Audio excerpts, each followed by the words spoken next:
미국 무역대표부 수장 캐서린 타이의 발언이 전 세계를 경악시켰습니다. 한국은 우리가 키운 나라다. 이제 값을 치를 때가 됐다. 폭스뉴스 생방송에서 나온 이 막말에 국제사회가 충격에 빠졌어요. 그리고 시작된 건 노골적인 경제 협박이었습니다. 72시간 안에 5,500억 달러 굴욕협정에 서명하라는 최후 통첩. 외신들은 이미 한국 경제의 종말을 점치고 있었어요. 그런데 그날 새벽 아무도 예상하지 못한 일이 일어났습니다. 한국 재계의 전설들이 은밀히 모여 역사상 가장 담대한 결정을 내린 거였어요.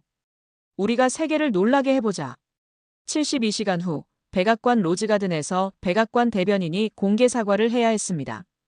도대체 그 사흘 동안 무슨 마법이 일어난 걸까요? 한국이 어떻게 불가능을 가능으로 만들어낸 걸까요? 한국 재계의 전설들이 한자리에 모여 손을 맞잡은 거였어요. 이제 우리가 보여줄 차례다. 단 72시간. 그 짧은 시간 동안 벌어진 일은 전 세계를 뒤흔들었습니다. 결국 미국 백악관이 생방송으로 항복을 선언하게 만든 그 놀라운 반격. 과연 한국은 어떻게 해낸 걸까요? 그 전에 잠깐 1초만 투자해서 구독, 좋아요 버튼을 꾹 눌러주시면 건강한 기운 듬뿍 받으실 거예요. 지금 바로 시작하겠습니다. 저는 캐나다 토론토에서 태어났지만 어린 시절 한국계 입양 가정에서 자랐습니다. 백인인 제가 한국 문화 속에서 성장하면서 자연스럽게 한국에 대한 애착을 갖게 되었어요. 입양 부모님들이 김치를 끓이는 냄새, 추석날 차례상 앞에서 절하는 모습, 한국 드라마를 보며 눈물 흘리시던 어머니의 모습이 제 기억 속에 깊이 새겨져 있었습니다. 하버드에서 국제관계를 전공하고 로이터 통신 아시아 특파원으로 일했죠. 하지만 중국의 1대1로 정책을 비판하는 기사를 써서 경고를 받고 결국 해고당했습니다. 그날이 기억나요. 편집장이 차갑게 말했어요. 웨스트필드, 당신은 너무 멀리 갔습니다. 그 순간 제 머릿속에서 뭔가 탁 끊어지는 소리가 났었어요. 진실을 말하는 게 죄가 되는 세상이라니. 그 후 프리랜서 저널리스트로 활동하며 진실을 찾아 헤매고 있었어요. 돈은 부족했지만 적어도 누구의 눈치도 보지 않고 쓸 수 있었습니다. 한국 출장을 마무리하던 2025년 9월 어느 저녁이었습니다. 서울 명동의 작은 카페에서 노트북을 켜고 기사를 정리하던 중이었죠. 창밖으로는 네온 사인들이 반짝이고 거리를 오가는 사람들의 발걸음이 바쁘게 들렸어요. 카페 안에는 잔잔한 재즈가 흐르고 있었고 옆 테이블에서는 대학생으로 보이는 젊은이가 시험 공부를 하고 있었습니다. 그때였어요. 갑자기 휴대폰에 긴급 속보 알림이 떴습니다. 화면이 번쩍 밝아지며 빨간 글씨가 나타났어요. 미국 국무부가 한국에 5,500억 달러 규모의 일방적 투자 협정 체결을 통보했다는 내용이었습니다. 손가락이 스르륵 멈췄습니다. 커피잔을 들던 손이 허공에서 굳어버렸어요. 5,500억 달러라니요. 숫자가 너무 커서 한 번에 이해가 되지 않았습니다. 이건 단순한 협정이 아니었어요. 경제적 굴복 요구였죠. 심장이 빨라지기 시작했습니다. 입양 가정에서 자라며 한국을 제2의 조국으로 여겨온 제가 이렇게 마음이 아플 줄 몰랐어요. 마치 가족이 위험에 처한 것 같은 기분이었습니다. CNN 생중계를 켰습니다. 화면 속에서 미국 무역대표부 수장 캐서린 타이가 차분한 표정으로 브리핑 단상에 서 있었어요. 그녀의 검은 정장이 화면 속에서 유난히 날카로워 보였습니다. 마이크 앞에 선 그녀의 목소리는 냉정했어요. 72시간 내에 서명하지 않으면 한국 기업들은 미국 시장에서 철수하게 될 것입니다. 그 말을 듣는 순간 카페 안이 갑자기 조용해졌습니다. 다른 손님들도 뉴스에 시선을 고정한 채 숨을 죽이고 있었어요. 옆 테이블 대학생의 펜이 멈춰 있었고 카운터 뒤 바리스타도 컵을 닦던 손을 멈추고 화면을 바라보고 있었습니다. 공기가 무거워졌어요. 마치 폭풍 전야 같았습니다. 저는 가슴이 두근거리는 걸 느꼈습니다. 왜 이렇게 감정이 격해지는 걸까요? 어린 시절 입양 가정에서 들었던 이야기들이 떠올랐어요. 한국은 작지만 강한 나라다라고 하시던 아버지의 목소리. 우리 민족은 어려움을 이겨내는 힘이 있다고 말씀하시던 어머니의 눈빛. 그때 휴대폰에 메시지가 왔습니다. 진동과 함께 화면이 켜졌어요. 발신자 미상이었습니다. 내용은 간단했어요. 신라 호텔. 새벽 3시. 세상이 바뀐다. 저는 손을 떨며 메시지를 다시 읽어봤습니다. 글자 하나하나가 머릿속에 각인되는 것 같았어요. 누가 보낸 걸까요? 왜 저에게 이런 단서를 주는 거죠? 제 이름은 어떻게 알았을까요? 궁금증이 꼬리에 꼬리를 물었습니다. 하지만 동시에 직감이 말하고 있었어요. 이건 놓쳐서는 안 될 기회라고. 밤이 깊어갔습니다. 카페를 나와 명동 거리를 걸었어요. 서울 시내는 여전히 불빛으로 반짝이고 있었지만 뭔가 달랐습니다. 거리를 걷는 사람들의 표정이 무거워 보였어요. 편의점 앞에 모인 직장인들이 뉴스를 보며 한숨을 쉬고 있었죠. 이런 식으로 나오면 어떻게 해야 하나 72시간이면 너무 짧잖아. 미국이 왜 갑자기 이런 식으로. 시민들의 걱정스러운 목소리가 곳곳에서 들렸습니다. 저는 그 목소리들을 들으며 가슴이 답답해졌어요. 호텔로 돌아가서도 잠이 오지 않았습니다. 창밖을 바라보며 시간을 보냈어요. 새벽 2시 30분. 저는 결국 호텔을 나섰습니다. 신라 호텔 근처 24시간 카페에 자리를 잡았어요. 창문 너머로 호텔 지하 주차장이 내려다 보였습니다. 평소보다 경비가 삼엄해 보였어요. 검은 정장을 입은 경비원들이 여러 명 서 있었고 그들의 움직임이 평소와 달랐습니다. 커피를 주문하고 창가 자리에 앉았어요. 아메리카노의 쓴맛이 긴장감을 더해줬습니다. 2시 50분경부터 변화가 시작됐습니다. 검은 세단들이 하나둘 나타나기 시작한 거예요. 첫 번째 차는 조용히 주차장으로 들어갔습니다. 번호판을 확인하려 했지만 너무 멀어서 보이지 않았어요. 하지만 차량의 움직임 자체가 범상치 않았습니다. 두 번째, 세 번째 차가 연이어 도착했어요. 모두 같은 모델의 검은 세단이었지만 번호판은 달랐습니다. 마치 사전에 치밀하게 계획된 작전 같았어요. 한 남성이 첫 번째 차에서 내렸습니다. 중년의 한국인이었는데 걸음걸이부터 다른 사람들과 달랐어요. 어깨가 곧고 시선이 날카로웠습니다. 뒤이어 또 다른 차에서 나이든 신사가 내렸어요. 머리가 희끗희끗했지만 몸짓에 위험이 있었습니다. 양복 차림새만 봐도 제게 인사임을 알 수 있었죠. 저는 숨을 죽이고 지켜봤습니다. 손바닥에 땀이 나기 시작했어요. 총 5대의 차가 도착했고 각각에서 한 명씩 내렸습니다. 모두 정장을 입고 있었고 표정은 굳어 있었어요. 그들이 서로 인사를 나누는 모습을 보니 서로 잘 아는 사이 같았습니다. 이들이 호텔 지하로 사라진 후 10분쯤 지났을 때였습니다. 카페 문이 철컥 소리를 내며 열렸어요. 차가운 새벽 공기가 스르륵 들어왔습니다. 한 남성이 들어왔어요. 30대 후반으로 보이는 한국인이었는데 옷차림이 단정했습니다. 그는 카페 안을 둘러보더니 저를 찾는 듯한 시선을 보냈어요. 제 심장이 다시 빨라졌습니다. 혹시 저 사람이 메시지를 보낸? 그는 주저없이 제 테이블로 다가왔어요. 발걸음이 조용했지만 확신에 차 있었습니다. 에린 웨스트필드 씨죠. 저는 깜짝 놀라며 몸을 뒤로 젖혔습니다. 어떻게 제 이름을 아는 거죠? 그의 목소리는 생각보다 부드러웠어요. 저는 서준혁입니다. 미래코어 전략기획본부에서 일하고 있어요.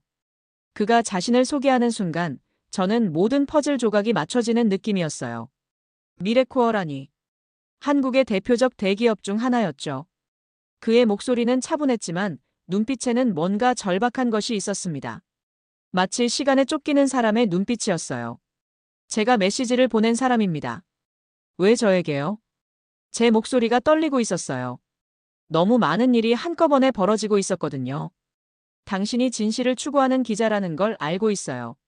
중국 1대1로 비판 기사로 곤란을 겪으셨죠. 그 말을 듣는 순간 저는 입술을 꾹 다물었습니다.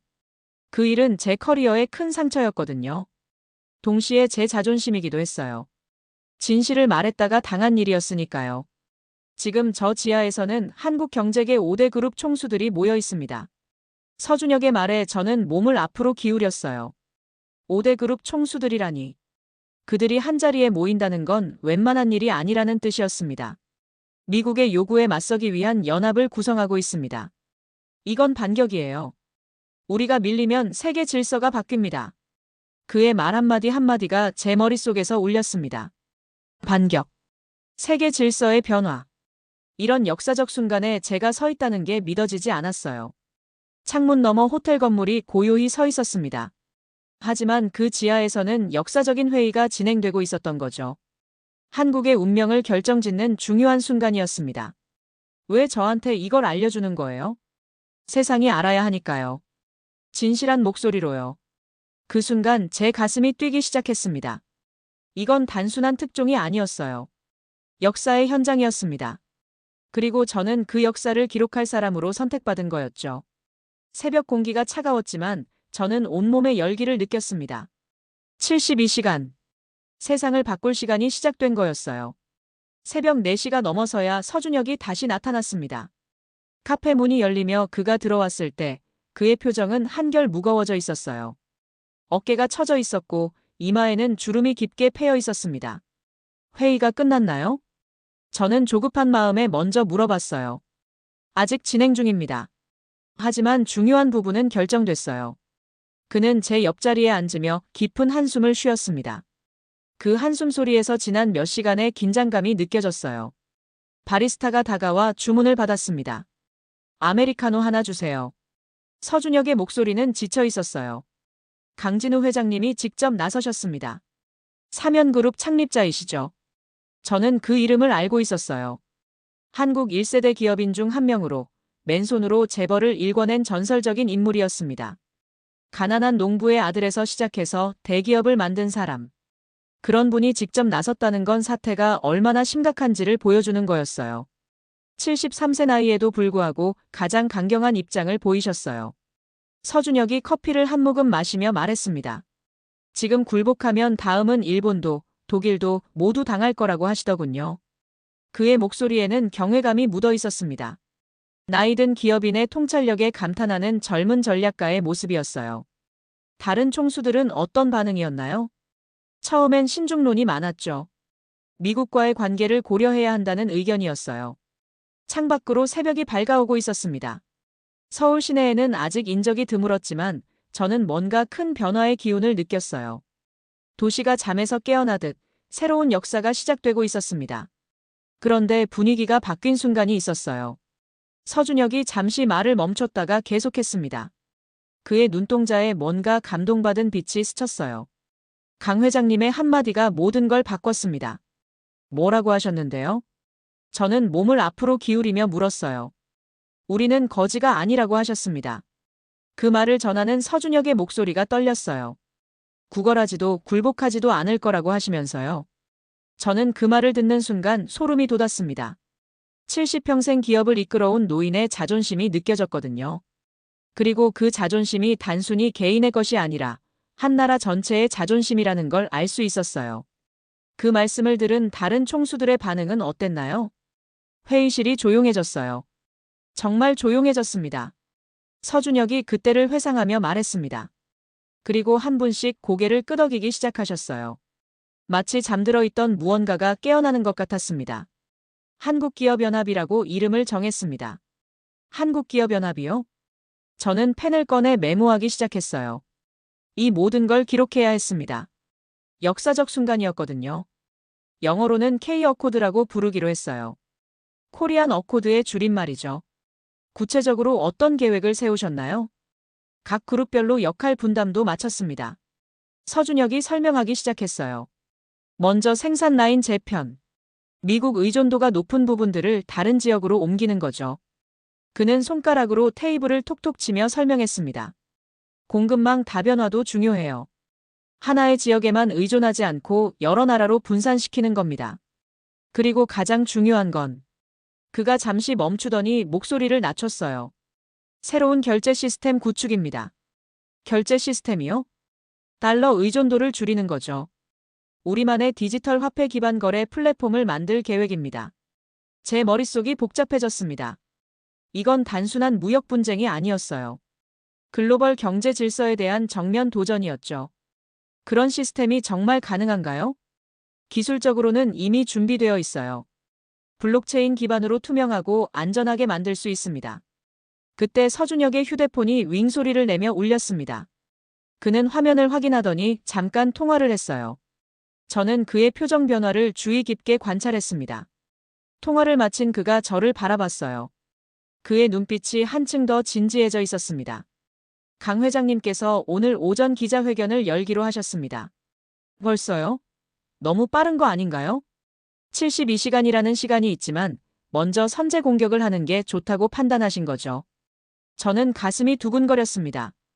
역사적인 순간을 목격하게 될 거라는 예감이 들었어요. 동시에 기자로서의 본능이 깨어나기 시작했습니다. 한편 미국에서도 움직임이 있었습니다. 제 휴대폰에 또 다른 속보가 떴어요. CNN 속보에 따르면 캐서린 타이가 백악관에서 긴급회의를 진행 중이라고 했습니다. 그분들이 뭘 계획하고 있는지 아세요? 서준혁은 쓴웃음을 지었습니다.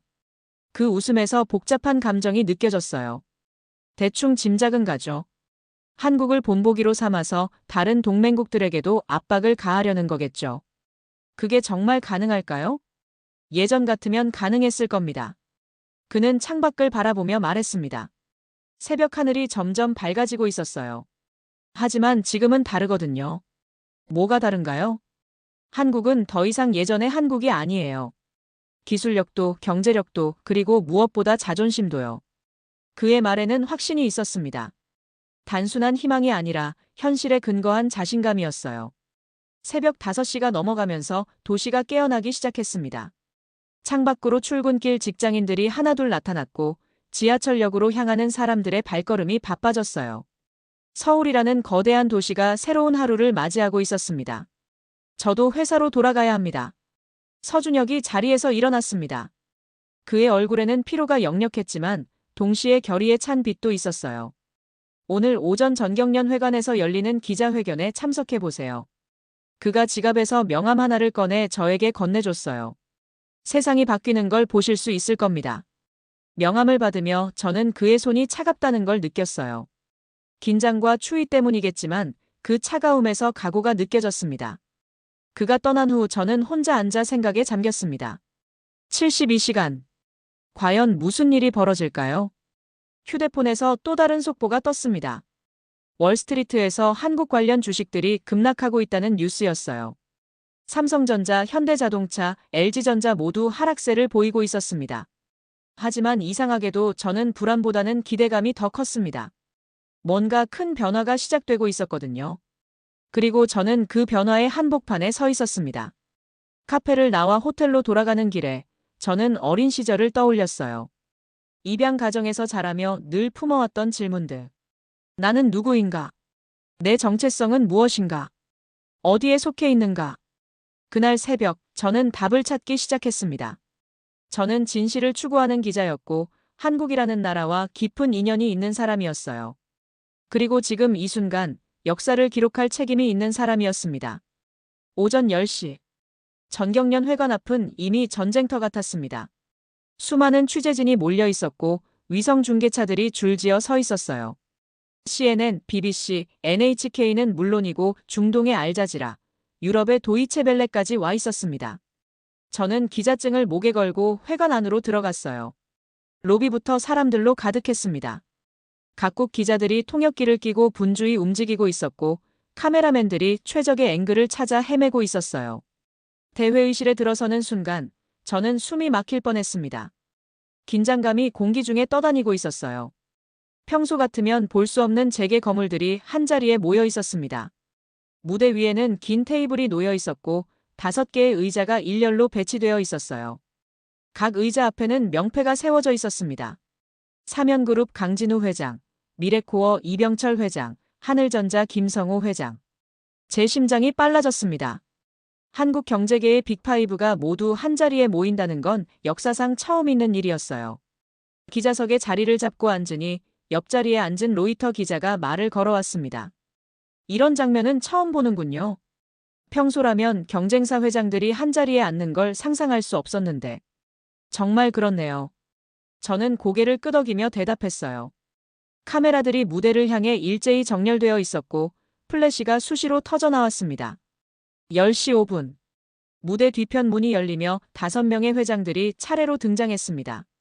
맨 앞에 선 강진우 회장의 모습에 저는 깜짝 놀랐어요. 73세의 나이가 무색할 정도로 당당한 자세였습니다. 등이 곧고 걸음걸이에 힘이 있었어요. 회장들이 각자 자리에 앉자 회의실이 순식간에 조용해졌습니다. 수백 명의 기자들이 숨을 죽이고 있었어요. 강진우 회장이 천천히 일어서서 단상에 섰습니다. 마이크 앞에 선 그의 첫마디가 회장 전체를 얼어붙게 만들었습니다. 오늘부로 한국기업연합을 공식 출범합니다. 그 말과 동시에 플래시가 폭발적으로 터졌습니다. 카메라 셔터 소리가 회장을 가득 메웠어요. 기자들이 일제히 펜을 들고 메모하기 시작했습니다. 미국이 우리를 밀어낸다면 우리는 스스로의 길을 가겠습니다. 그의 목소리는 떨림없이 명확했습니다. 70평생 기업을 경영해온 노련함이 느껴졌어요. 하지만 그 속에는 젊은이 못지않은 열정이 담겨 있었습니다.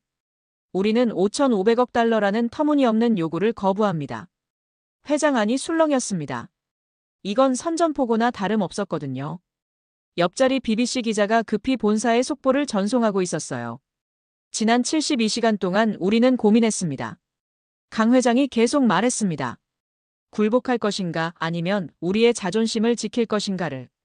그는 잠시 멈추더니 회장을 둘러봤어요. 수백 개의 카메라 렌즈가 그를 향해 있었지만 그는 전혀 위축되지 않았습니다. 우리는 결정했습니다. 자존심을 선택했습니다. 이어서 다른 그룹 총수들이 차례로 일어나 발언했습니다. 각자 자신의 기업이 취할 조치들을 구체적으로 발표했어요. 미래코어 이병철 회장이 두 번째로 일어섰습니다. 미래코어는 즉시 미국 내 신규 투자를 중단합니다. 그리고 생산 라인의 30%를 동남아시아로 이전할 것입니다. 하늘전자 김성호 회장이 뒤를 이었어요. 우리는 공급망을 완전히 재편할 것입니다. 미국 의존도를 현재 40%에서 15%로 줄이겠습니다. 태산건설 박영수 회장도 일어섰습니다. 새로운 파트너십을 구축하겠습니다. 유럽, 중동, 동남아시아와의 협력을 대폭 확대할 것입니다. 마지막으로 한별화학 최민호 회장이 가장 중요한 발표를 했어요. 우리는 새로운 결제 시스템을 출범시킬 것입니다. 달러에 의존하지 않는 독립적인 거래 플랫폼을 만들겠습니다. 하나하나가 구체적이고 실행 가능한 계획들이었습니다. 저는 메모하며 놀라지 않을 수 없었어요. 이들이 얼마나 치밀하게 준비했는지 알 수 있었거든요. 발표가 끝나자 강진우 회장이 다시 마이크 앞에 섰습니다. 질문 받겠습니다. 그의 말에 기자들의 손이 일제히 올라갔습니다. 마치 숲처럼 빽빽하게 손들이 올라가 있었어요. 첫 번째 질문은 CNN 기자였습니다. 미국과의 관계 악화를 감수하면서까지 이런 결정을 내린 이유가 무엇입니까? 강 회장은 잠시 생각하는 듯 하더니 차분히 대답했습니다. 관계라는 건 서로 존중할 때 성립하는 겁니다. 일방적 요구는 관계가 아니라 지배죠. 그의 대답이 끝나자 회장에서 박수가 터져 나왔어요. 주로 한국 기자들이었지만 일부 외국 기자들도 박수를 쳤습니다. 두 번째 질문은 로이터 기자였습니다. 경제적 손실이 클 텐데 그래도 이 길을 가시겠습니까? 단기적 손실을 두려워하면 장기적 발전은 없습니다. 강 회장의 목소리에 힘이 실렸어요. 우리 자녀들에게 자존심을 물려줘야죠. 돈보다 중요한 게 있습니다. 세 번째 질문 기회가 제게 왔습니다. 저는 손을 들고 일어섰어요. 한국이 홀로 이 싸움을 감당할 수 있다고 보십니까? 강 회장은 제 질문을 듣더니 미소를 지었습니다. 그 미소에는 자신감이 가득했어요. 홀로가 아닙니다. 그가 단호히 말했습니다. 정의는 혼자 있지 않아요. 이미 많은 나라와 기업이 우리에게 관심을 보이고 있습니다. 구체적으로 어떤 나라들입니까? 곧 알게 될 겁니다. 그의 대답에는 여유가 있었어요. 뭔가 확신이 서 있는 듯 했습니다. 기자회견이 끝난 후 저는 급히 기사를 작성했습니다. 하지만 이상한 일이 벌어졌어요. CNN 본사에서 연락이 온 거였습니다. 웨스트필드, 한국 관련 보도는 일단 보류해. 편집부장의 목소리가 차가웠어요. 왜요? 이건 중요한 뉴스인데요. 위에서 내려온 지시야. 미국 정부와의 관계를 고려해야 한다고 하더군. 저는 그 말을 듣고 충격에 빠졌습니다. 언론의 자유가 이렇게 쉽게 무너지는 거였나요? 진실을 전하는 게 기자의 의무인데 그 의무를 포기하라는 거였어요. 전화를 끊고 나서 저는 한동안 멍하니 앉아 있었습니다. 로이터에서 해고당했을 때의 기억이 떠올랐어요. 그때도 진실을 말했다가 당한 일이었습니다. 하지만 이번엔 달랐어요. 저는 더 이상 회사에 매여 있지 않았거든요. 그때 서준혁에게서 메시지가 왔습니다. 72시간입니다. 우리가 끝낼 수 있는 시간. 저는 결정을 내렸습니다. 진실을 전하겠다고. 누가 막더라도 말이에요. 오후 2시경부터 전 세계 증시가 요동치기 시작했습니다. 한국 주식은 처음엔 떨어졌지만 이상하게도 오후에는 반등하기 시작했어요. 반면 미국 주식은 계속 하락세를 보였습니다. 유럽과 아시아의 일부 기업들은 오히려 상승했어요. 시장이 한국의 결정을 지지하고 있다는 신호였습니다. 변화의 바람이 불기 시작한 거였어요. 저는 노트북을 열고 독립기사를 쓰기 시작했습니다. CNN이 막는다면 다른 방법을 찾으면 되죠. 인터넷에는 여러 독립 매체들이 있었거든요. 제목은 이렇게 정했습니다. 72시간의 혁명 한국이 세계에 던진 질문. 기사를 쓰면서 저는 가슴이 뛰었습니다.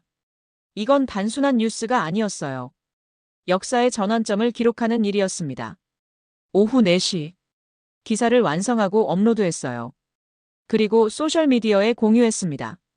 반응이 즉각적이었어요. 조회수가 폭발적으로 늘어나기 시작했습니다. 댓글들도 쏟아져 들어왔어요. 드디어 진실을 말하는 기자가 나타났다. CNN은 왜 이런 중요한 뉴스를 보도하지 않는가? 한국의 용기에 박수를 보낸다. 그 순간 저는 깨달았습니다. 진실은 막을 수 없다는 것을. 그리고 제가 올바른 선택을 했다는 것을. 이제 진짜 싸움이 시작될 때였습니다. 기자회견 다음 날, 미국 언론들의 반격이 시작됐습니다. 아침 뉴스부터 저녁 토크쇼까지 모든 프로그램이 한국을 집중 공격했어요. CNN의 아침 프로그램에서 앵커가 말했습니다. 무모한 한국 기업들의 자살 행위입니다. 폭스뉴스는 더 직설적이었어요. 동맹을 배신한 배은망덕한 행동이다. MSNBC도 가세했습니다.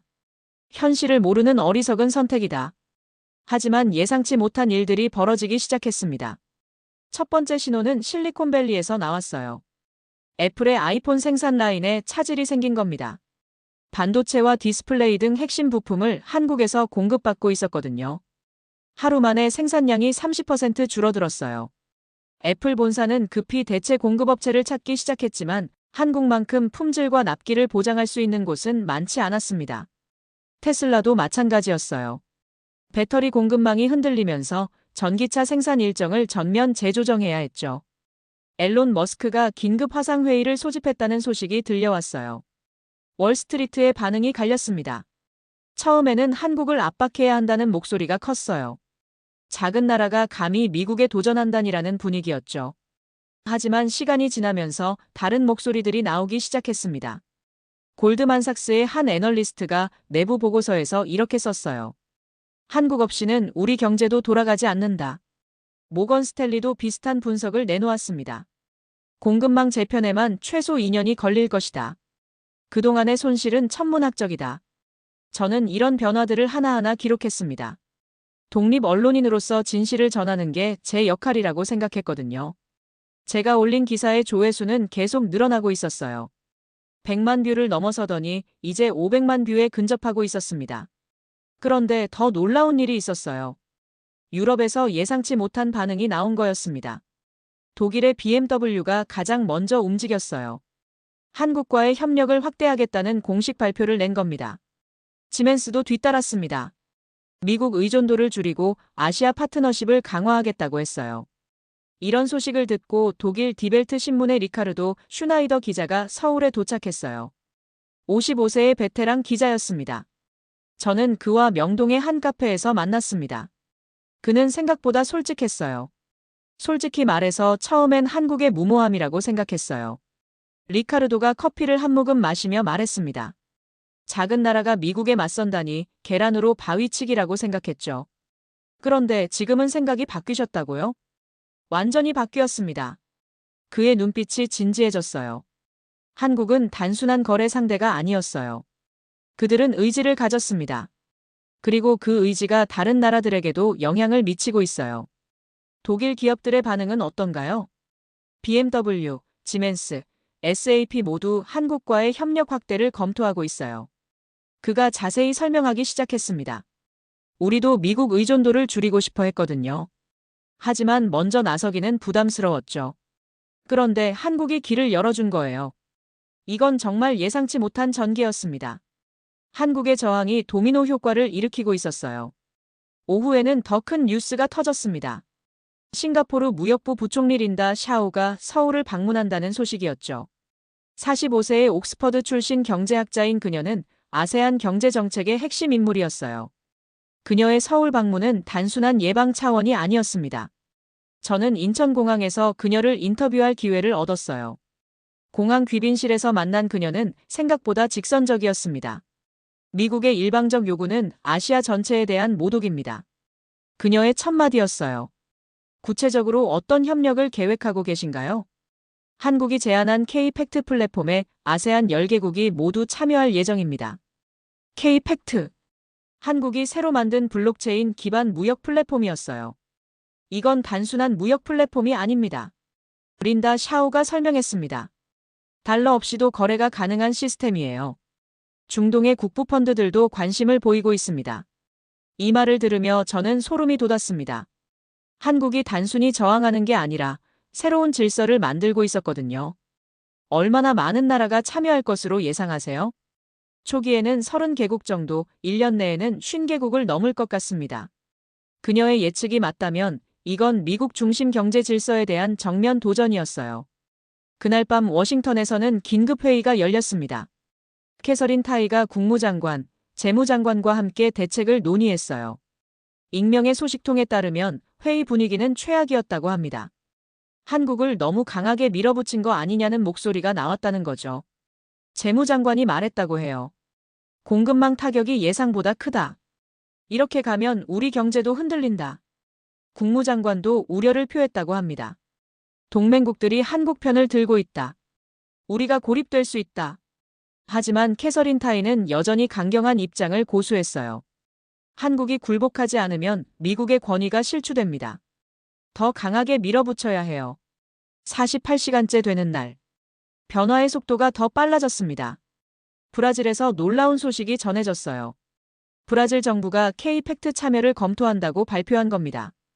인도도 마찬가지였어요. 다변화된 무역 시스템의 필요성을 인정한다는 입장을 표명했습니다. 남아프리카 공화국도 관심을 보였어요. 이들은 모두 미국의 경제적 압박을 받아본 경험이 있는 나라들이었습니다. 그래서 한국의 저항에 공감하고 있었던 거죠. 저는 이 모든 변화를 실시간으로 기록했습니다. 제 기사는 이제 전 세계적으로 주목받기 시작했어요. BBC에서 인터뷰 요청이 왔고 독일 언론에서도 연락이 왔습니다. 72시간이라는 짧은 시간 동안 세계 질서가 흔들리고 있었거든요. 그리고 마지막 24시간이 남았을 때 가장 놀라운 일이 벌어졌습니다. 저는 그때까지만 해도 몰랐어요. 진짜 변화는 이제 시작이라는 걸. 세 번째 날 아침, 서울 광화문 광장에 이상한 일이 벌어지기 시작했습니다. 처음에는 몇십 명의 사람들이 조용히 모여들었어요. 손에는 하얀 촛불을 들고 있었습니다. 아무도 말하지 않았어요. 구호도 없었고 피켓도 없었습니다. 저는 호텔에서 그 광경을 내려다보며 궁금해했어요. 무슨 일인지 확인하러 광장으로 내려갔습니다. 광장에 도착했을 때 사람 수는 이미 수백 명으로 늘어나 있었어요. 하지만 여전히 완전한 침묵이었습니다. 나이든 할아버지가 지팡이를 짚고 서 있었어요. 대학생으로 보이는 젊은이들도 있었고 직장인 복장의 중년들도 보였습니다. 어린아이를 데리고 온 부모들도 있었어요. 모든 세대가 함께 있었지만 아무도 소리를 내지 않았습니다. 오직 촛불만이 바람에 흔들리고 있었어요. 저는 한 중년 남성에게 다가가 물어봤습니다. 무슨 일인가요? 그는 저를 바라보더니 조용히 말했어요. 침묵으로 우리 마음을 전하는 겁니다. 어떤 마음이요? 자존심을 지키려는 마음이요. 그의 대답이 가슴에 와닿았습니다. 말로 표현할 수 없는 감정을 침묵으로 나타내고 있었던 거예요. 시간이 지나면서 사람들이 계속 모여들었습니다. 오전 11시에는 수천 명이 되었고 정오에는 수만 명으로 늘어났어요. 하지만 여전히 아무도 소리를 내지 않았습니다. 이렇게 많은 사람이 모여 있는데도 광장은 조용했어요. 마치 거대한 성당 같았습니다. 저는 그 광경을 보며 눈물이 핑 돌았습니다. 말없는 연대. 그게 이렇게 강력할 줄 몰랐어요. 오후가 되자 참가자가 50만 명을 넘어섰습니다. 광화문 광장을 가득 메우고도 모자라서 세종대로까지 이어졌어요. 여전히 아무도 소리를 내지 않았습니다. 촛불만이 바람에 흔들리며 물결을 만들었어요. 마치 살아있는 바다 같았습니다. 같은 시각 미국에서도 놀라운 일이 벌어졌어요. 로스앤젤레스 한인타운에서 조엘 브레넌이 이끄는 침묵 시위가 시작된 거죠. 조엘은 20년 전 미국으로 이민 온 한국계 미국인이었습니다. 애틀랜타에서 작은 IT 회사를 운영하고 있었어요. 평범한 사업가였지만 이날만큼은 달랐습니다. 그가 소셜미디어에 올린 글이 화제가 되었어요. 저는 미국인입니다. 이 나라를 사랑합니다. 하지만 한국도 제 조국입니다. 조국을 모독하는 걸 보고만 있을 수는 없어요. 그의 호출에 한인들이 모여들기 시작했습니다. 처음에는 몇백 명이었지만 금세 수천 명으로 늘어났어요. 로스앤젤레스 한인타운 중심가가 사람들로 가득 찼습니다.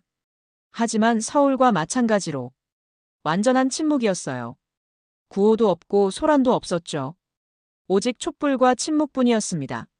CNN 카메라가 그 장면을 담기 위해 왔지만 아무도 인터뷰에 응하지 않았어요. 조엘조차 말하지 않았습니다. 다만 손에 든 작은 팻말 하나만이 그들의 마음을 대변했어요. 침묵은 우리의 존엄입니다. 뉴욕, 시카고, 시애틀에서도 비슷한 시위가 벌어졌어요. 모두 침묵 시위였습니다. 한인들뿐만 아니라 다른 아시아계 미국인들도 동참했어요. 심지어 일부 백인들도 함께했습니다. 미국 내 분위기가 바뀌기 시작했습니다. 처음에는 배은망덕한 이민자들이라는 반응이 있었지만 시간이 지나면서 다른 목소리들이 나왔어요. 그들도 미국인이다. 표현의 자유가 있다. 조용히 항의하는 것도 나쁘지 않다. 한국을 너무 몰아붙인 거 아닌가? 특히 젊은 세대 사이에서 반응이 뜨거웠습니다. 소셜미디어에서는 해시태그가 퍼져나갔어요. 트위터와 인스타그램에 관련 게시물이 폭증했습니다. 젊은이들이 자발적으로 침묵 셀카를 올리기 시작했어요. 입에 손가락을 대고 찍은 사진들이었습니다. 한국의 저항은 정당하다. 작은 나라도 당당할 권리가 있다. 미국의 압박은 부당하다. 이런 댓글들이 쏟아져 나왔어요. 저는 이 모든 상황을 생중계로 전했습니다. 독립 매체를 통해서였지만 조회수가 폭발적으로 늘었어요. 전 세계에서 제 기사를 읽고 있었습니다. 그런데 더 놀라운 건 기업들의 반응이었어요. 실리콘밸리의 일부 CEO들이 백악관에 압력을 넣기 시작한 거였습니다. 구글의 한 임원이 비공개 서한을 보냈어요. 한국과의 관계를 회복해야 합니다. 이 갈등이 길어지면 모두가 손해를 봅니다. 마이크로소프트 CEO도 비슷한 입장을 표명했습니다. 한국은 우리의 핵심 파트너입니다. 협력 관계를 유지해야 합니다. 메타의 마크 저커버그도 내부 회의에서 말했다고 해요. 공급망 차질이 심각하다. 대안을 찾아야 한다. 월가의 반응도 갈렸습니다. 골드만삭스의 한 애널리스트는 이렇게 말했어요. 한국을 자극한 건 전략적 실수였습니다. 그들 없이는 우리 경제도 돌아가지 않거든요. JP모건의 분석가도 비슷한 의견을 냈어요. 단기적 압박보다는 장기적 협력이 필요합니다. 하지만 캐서린 타이는 여전히 강경 입장을 고수했습니다. 그날 저녁 폭스뉴스에 출연한 그녀는 이렇게 말했어요. 한국이 굴복하지 않으면 더 강한 조치를 취할 수밖에 없습니다. 구체적으로 어떤 조치를 말씀하시는 건가요? 진행자가 물었습니다. 모든 옵션이 테이블 위에 있습니다. 그 말이 나간 직후 시장이 크게 흔들렸어요. 다우지수가 급락했고 나스닥도 따라 떨어졌습니다. 한국 원화는 떨어졌지만 유럽과 아시아 통화는 강세를 보였어요. 투자자들이 미국 중심 질서의 지속 가능성에 의문을 품기 시작한 거죠. 그날 밤 저는 서준혁과 다시 만났습니다. 광화문 근처 조용한 카페에서였어요. 그의 표정은 한결 밝아져 있었습니다. 예상보다 반응이 좋습니다. 그가 커피를 마시며 말했습니다. 어떤 반응 말인가요? 유럽 3개국, 아세안 전체, 중동 5개국이 K-팩트 가입을 확정했어요. 정말요? 저는 깜짝 놀랐어요.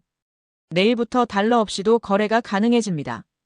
블록체인 기반이라 투명하고 안전하죠. 그의 설명을 들으며 저는 가슴이 뛰었습니다.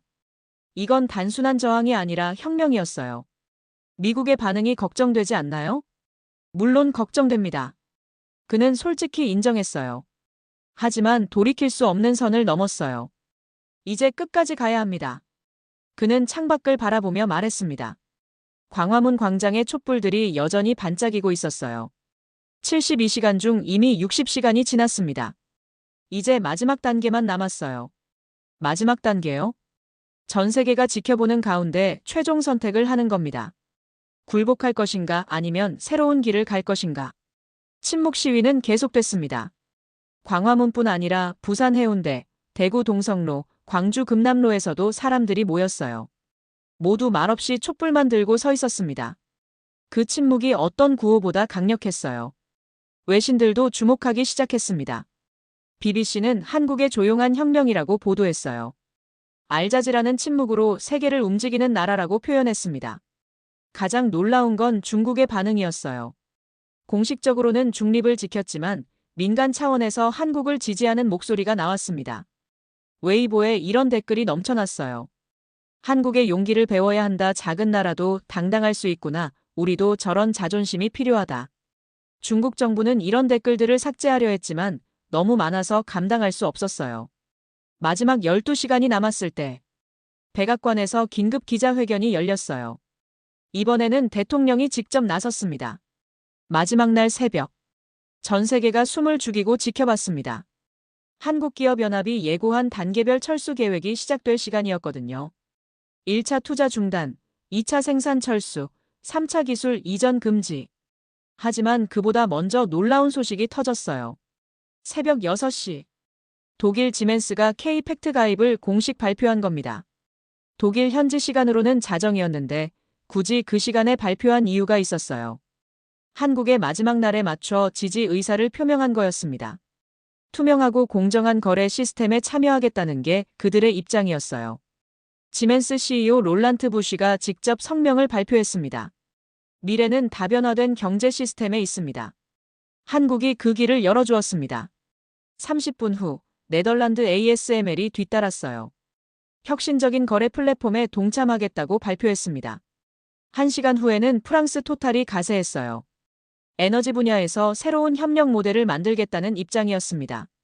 스위스 네슬레까지 가입을 발표하면서 유럽의 거대 기업들이 줄줄이 한국 편에 서기 시작했어요. 저는 이 소식들을 실시간으로 전하며 흥분을 감출 수 없었습니다. 72시간 만에 세계 경제 지형이 바뀌고 있었거든요. 새벽 7시. 더 큰 뉴스가 터졌어요. 일본에서 예상치 못한 움직임이 나온 겁니다. 소프트뱅크 손정혜 회장이 개인 트위터에 이런 글을 올렸어요. 용기 있는 결정에 박수를 보냅니다. 아시아의 미래를 위해. 도요타와 소니도 비슷한 입장을 내놓았어요. 직접적으로 K-팩트 가입을 언급하지는 않았지만 다변화된 협력을 검토한다고 했습니다. 오전 10시. 중동에서 폭탄 발표가 나왔어요. 사우디아라비아 국부펀드가 K-팩트에 1,000억 달러 투자를 발표한 겁니다. 무함마드 빈 살만 왕세자의 직접 지시였다고 해요. 석유 달러 의존에서 벗어나 다변화된 투자를 하겠다는 게 공식 입장이었어요. 아랍에미리트도 30분 후 발표했습니다. 500억 달러 투자. 카타르는 300억 달러. 중동 3개국이 한꺼번에 1,800억 달러를 투자한다고 발표한 거였어요. 이건 달러 패권에 대한 정면 도전이었습니다. 월스트리트가 패닉에 빠졌어요. 다우 지수는 개장 30분 만에 5% 떨어졌습니다. 나스닥은 7% 급락했어요. 투자자들이 미국 패권의 종말을 우려하기 시작한 거죠. 골드만삭스의 트레이딩 플로어는 아수라장이 되었어요. 한 트레이더가 소리쳤습니다. 이건 역사적 붕괴다. 반면 한국 증시는 정반대였습니다. 코스피가 사상 최고치를 기록했어요. 삼성전자가 20% 급등했고 SK하이닉스는 25% 올랐습니다. 외국인 투자자들이 한국 주식을 사들이기 시작한 거예요. 한국이 새로운 경제 질서의 중심이 될 것이라는 분석이 나왔습니다. 정오가 되자 더 큰 뉴스가 터졌어요. 브라질, 인도, 남아프리카 공화국이 공동 성명을 발표한 겁니다. 브라질 대통령이 직접 나서서 말했어요. 한국의 용기 있는 결정을 지지하며 우리도 K-팩트에 참여하겠습니다. 인도 총리도 비슷한 입장을 발표했어요. 다극화된 세계에서 아시아의 목소리를 내겠습니다. 남아공 대통령은 더 직설적이었어요. 서구 중심 질서는 끝났습니다. 새로운 시대가 시작됩니다. 이제 4개 대륙 50개국이 한국 중심의 새로운 경제 블록에 합류한 거였습니다. 저는 숨이 막힐 정도로 놀랐어요. 72시간 전만 해도 한국은 혼자였는데 이제는 전 세계 절반이 함께하고 있었거든요. 오후 1시. 백악관 내부에서 긴급 상황이 벌어졌어요. 재무장관이 대통령에게 보고했습니다. 각하, 상황이 심각합니다. 시장이 붕괴 직전입니다. 국방장관도 우려를 표했어요. 동맹국들이 하나둘 이탈하고 있습니다. 안보 동맹에도 영향을 줄 수 있어요. 국무장관이 말했습니다. 외교적 해결책을 찾아야 합니다. 이대로 가면 미국이 고립됩니다. 하지만 캐서린 타이는 여전히 버텼어요. 지금 굴복하면 미국의 권위가 영원히 실추됩니다. 오후 2시. 캐서린 타이의 마지막 최후 통첩이 나왔습니다. 한국이 30분 내에 굴복하지 않으면 모든 경제관계를 단절하겠다는 내용이었어요. 하지만 이미 때는 늦었습니다. 한국은 더 이상 미국에만 의존하지 않았거든요. 강진우 회장이 전경련 회관에서 마지막 기자회견을 열었어요. 전 세계 언론이 생중계했습니다. 기자회견장은 발 디딜 틈이 없었어요. 모든 방송사가 위성 중계를 하고 있었고 온라인 스트리밍 시청자는 1억 명을 넘어섰습니다. 강진우 회장이 마이크 앞에 섰습니다. 73세 노인의 얼굴에는 확신이 가득했어요. 우리는 선택했습니다. 그의 첫마디였어요. 굴복보다는 존중을, 의존보다는 자립을, 지배보다는 연대를 선택했습니다. 회장에서 박수가 터져나왔습니다. 기자회견장에 있던 모든 사람이 일어서서 박수를 쳤어요. 한국 기자뿐만 아니라 외국 기자들도 함께했습니다. 박수가 3분간 계속됐어요. 강 회장이 손을 들어 정적을 요청했습니다.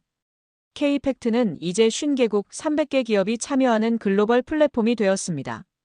달러 의존도를 줄이고 투명한 거래를 보장하는 새로운 시스템입니다. 이건 끝이 아니라 시작입니다. 그의 목소리에 힘이 실렸어요. 우리도 표준을 만들 수 있다는 증거입니다. 그 순간 광화문 광장에서 환호성이 터져나왔어요. 50만 명이 한 목소리로 외쳤습니다. 대한민국. 침묵을 지켜오던 사람들이 처음으로 소리를 냈어요. 그 함성이 서울 전체를 뒤흔들었습니다. 오후 3시. 백악관에서 급히 기자회견이 열렸어요. 대통령이 직접 나섰습니다. 그의 얼굴은 창백했어요. 지난 72시간 동안의 스트레스가 역력했습니다. 한국은 우리의 소중한 동맹입니다. 그의 목소리는 떨리고 있었어요. 최근의 오해를 해소하고 관계를 복원하겠습니다. 사실상 항복 선언이었습니다. 72시간 만에 미국이 굴복한 거죠. 기자들이 질문을 쏟아냈지만 대통령은 더 이상 말하지 않았어요. 그냥 단상을 내려갔습니다. 그날 저녁 뉴스의 헤드라인은 모두 같았어요. 72시간 혁명 완료, 한국이 세계를 바꾸다, 새로운 경제 질서의 탄생. 저는 그 모든 걸 지켜보며 가슴이 벅찼습니다. 역사적 순간을 목격한 거였어요. 그날 저녁 8시. 캐서린 타이의 해임 소식이 전해졌습니다. 백악관 공식 발표는 건강상 이유로 사임한다는 것이었지만 모두가 진실을 알고 있었어요. 72시간 전쟁의 책임을 져야 했던 거였습니다. 저는 워싱턴의 소식통을 통해 백악관 내부 상황을 들을 수 있었습니다. 긴급 대책회의에서 나온 말들이었어요. 한국을 자극한 건 역사적 실수였다. 우리가 만든 동맹을 우리가 파괴했다. 경제적 손실이 천문학적이다. 재무장관이 손실 규모를 보고했다고 해요. 3일간 주식시장에서만 2조 달러가 증발했습니다. 국무장관도 외교적 타격을 우려했어요. 동맹국들의 신뢰가 땅에 떨어졌습니다. 회복하는데 몇 년이 걸릴지 모릅니다. 하지만 정작 한국과 서울에서는 축제 분위기였어요. 광화문 광장의 촛불이 축제의 불빛으로 바뀌었습니다. 사람들이 웃으며 서로를 끌어안았어요. 어린아이부터 노인까지 모든 세대가 함께 기뻐했습니다. 우리가 해냈다는 말이 여기저기서 들렸어요. 한 할아버지가 눈물을 흘리며 말했습니다. 이런 날이 올 줄 몰랐어. 우리나라가 이렇게 당당할 수 있다니. 대학생들은 태극기를 흔들며 노래를 불렀어요. 아리랑이 광장에 울려 퍼졌습니다. 저도 그 속에 섞여 있었어요. 캐나다에서 태어났지만 그 순간만큼은 완전히 한국인이라고 느꼈습니다. 가슴이 뜨거워졌어요. 서준혁을 다시 만났을 때 그는 지쳐 보였지만 만족스러워했어요.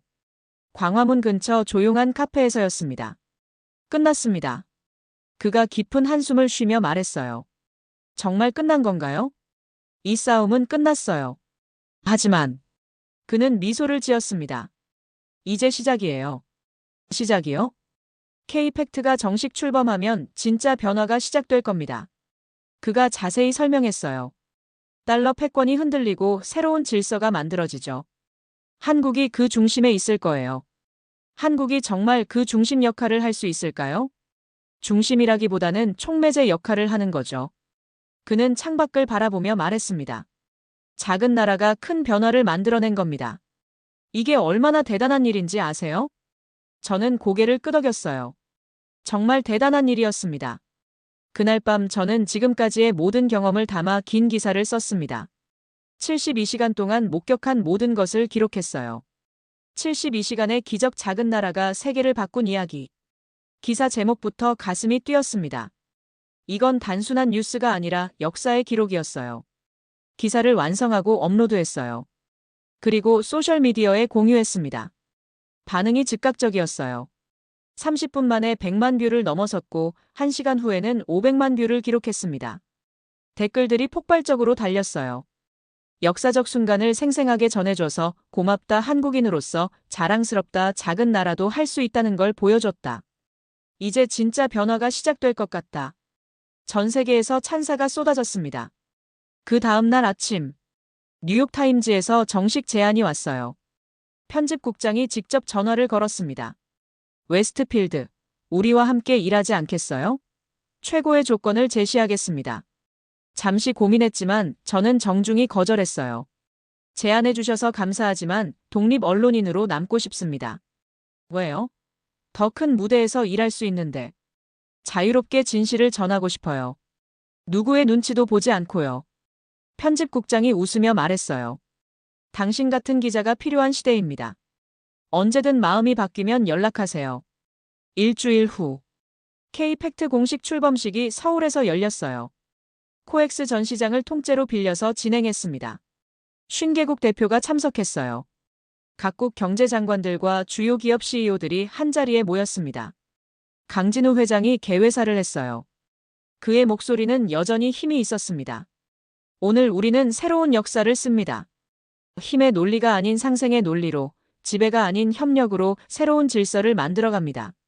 작은 나라도 당당할 수 있고 약한 자도 연대하면 강해질 수 있다는 걸 보여줬습니다. 박수가 5분간 계속됐어요. 각국 대표들이 모두 일어서서 박수를 쳤습니다. 출범식 마지막에 특별한 이벤트가 있었어요. 서울 상공에 레이저 쇼가 펼쳐진 겁니다. 하늘에 글자가 떠올랐어요. 코리아 캔두. 한국어로도 나타났습니다. 한국은 할 수 있다. 그 글자가 서울 상공에 떠오르는 순간 코엑스 전 시장의 모든 사람이 환호했어요. 광화문 광장에도 사람들이 모여서 하늘을 바라보고 있었습니다. 저도 그 장면을 보며 주먹을 불끈 쥐었어요. 가슴이 벅찼습니다. 72시간. 그 짧은 시간 동안 세상이 바뀌었어요. 작은 나라 한국이 세계의 새로운 가능성을 보여준 거였습니다. 한 달 후 저는 토론토로 돌아갔습니다. 하지만 마음은 여전히 서울에 있었어요. 입양 부모님들이 공항에서 저를 맞아주셨습니다. 어머니가 눈물을 글썽이며 말씀하셨어요. 에리나, 정말 자랑스럽다. 내가 우리 조국의 역사를 기록해줘서. 아버지도 어깨를 토닥이며 말씀하셨어요. 한국 사람들이 얼마나 고마워하는지 알아. 진실을 전해줘서. 그때 받은 메시지 하나가 있습니다. 서준혁이 보낸 거였어요. 세상을 바꾸는 건 큰 힘이 아니라 작은 용기입니다. 당신도 그 용기의 일부였어요. 언제든 한국에 오세요. 우리는 가족입니다. 지금도 그 메시지를 읽으면 가슴이 뜁니다. 72시간 동안 저는 역사의 증인이었고 동시에 참여자였거든요. 6개월이 지난 지금 K팩트는 80개국이 참여하는 거대한 경제블록이 되었습니다. 달러 의존도는 전 세계적으로 30%까지 줄어들었어요. 한국은 더 이상 작은 나라가 아닙니다. 세계 경제의 새로운 중심 중 하나가 되었죠. 강진우 회장은 노벨 평화상 후보에 올랐고 K팩트는 유엔에서 모범 사례로 소개되고 있어요. 미국과의 관계도 정상화되었습니다. 새로운 협력 모델을 만들어가고 있어요. 캐서린 타이 대신 온세 무역 대표는 훨씬 협력적인 자세를 보이고 있습니다. 저는 여전히 독립 언론인으로 활동하고 있어요. 전 세계를 다니며 진실을 추구하고 있습니다. 그때 배운 교훈을 가슴에 새기며 말이에요. 용기 있는 선택이 세상을 바꿀 수 있다는 것. 작은 나라도 큰 꿈을 꿀 수 있다는 것. 연대의 힘이 어떤 압력보다 강하다는 것. 최근에는 아프리카 여러 나라에서도 K팩트 가입 문의가 들어오고 있어요. 남미 국가들도 관심을 보이고 있습니다. 진정한 글로벌 네트워크가 만들어지고 있는 거죠. 지난달에는 서울에서 열린 K-팩트 1주년 기념행사에 참석했어요. 강진우 회장이 기조연설에서 이렇게 말했습니다. 1년 전 우리는 작은 변화를 꿈꿨습니다. 하지만 세상이 바뀌었어요. 꿈은 현실이 되었고 희망은 확신이 되었습니다. 이제 우리는 더 큰 꿈을 꿉니다. 모든 나라가 평등하게 존중받는 세상, 강자의 논리가 아닌 정의의 원칙이 통하는 세상을요. 그날 밤 저는 광화문 광장을 다시 찾았어요. 1년 전 50만 명이 촛불을 들고 침묵 시위를 했던 그 자리였습니다. 이제는 평범한 일상이 흘러가고 있었어요. 연인들이 데이트를 하고 가족들이 산책을 하고 있었죠. 하지만 그 평범함 속에 특별한 것이 있었어요. 자존심, 당당함, 그리고 희망. 한 해 전 이곳에서 시작된 변화가 전 세계로 퍼져나갔고, 이제는 새로운 질서의 기초가 되었어요. 저는 그 자리에 서서 다짐했습니다. 앞으로도 진실을 추구하는 기자로 살겠다고. 작은 목소리라도 정의를 외치겠다고. 그리고 언젠가 다시 이런 역사적 순간이 오면 용기 있게 기록하겠다고. 72시간의 기적. 그 기적의 한복판에서 저는 진정한 저널리스트가 되었습니다. 그리고 한국이라는 나라, 그 나라 사람들의 자존심과 용기를 세계에 전할 수 있어서 자랑스럽습니다. 지금도 제 책상 위에는 서준혁이 준 명함이 놓여 있어요. 미래코어 전략기획본부 이사 서준혁. 그 명함을 볼 때마다 생각합니다. 세상을 바꾸는 건 정말 큰 힘이 아니라 작은 용기구나. 그리고 그 용기를 가진 사람들이 모이면 기적도 일어날 수 있구나. 한국은 그 기적을 보여준 나라입니다. 작지만 강한 나라. 당당하고 자랑스러운 나라. 저는 그 나라의 이야기를 전한 기자로서 평생 자부심을 가지고 살 것입니다. 72시간. 세상을 바꾼 그 시간을 저는 영원히 기억할 거예요.